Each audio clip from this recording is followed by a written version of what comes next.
मी जाता जाता एसपी साहेबांना सांगेन. मित्रांनो, गरिबाचं काम झालं पाहिजे, त्याच्या संदर्भामध्ये शेवटी लोकांचे प्रश्न सुटले पाहिजे. आपण लोकांच्या करता मी सातत्याने नेहमी ह्याच पद्धतीचा विचार करत असतो. अधिकाऱ्यांना पण सूचना त्या करत असतो की चुकीचा वागला तर त्याच्यावर ऍक्शन घ्या.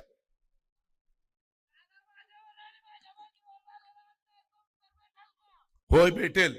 माझं भाषण संपलं तिथं माझ्या गाडीपाशी उभा राहा, संबंधित अधिकाऱ्याला बोलवतो आणि सूचना देतो. त्याला तिथं प्रमुख अधिकारी जे कोणी असतील, डीवायएसपी का कोण होतं मगाशी, त्यांनी त्याचं समजून घ्या. तुमच्या हातात असेल तर तुम्ही कारवाई करा. एसपी साहेबांच्याकडे असेल तर मी आता पुण्याला चाललोय, मी जाता जाता एसपी साहेबांना सांगेन. मित्रांनो, गरिबाचं काम झालं पाहिजे, त्याच्या संदर्भामध्ये शेवटी लोकांचे प्रश्न सुटले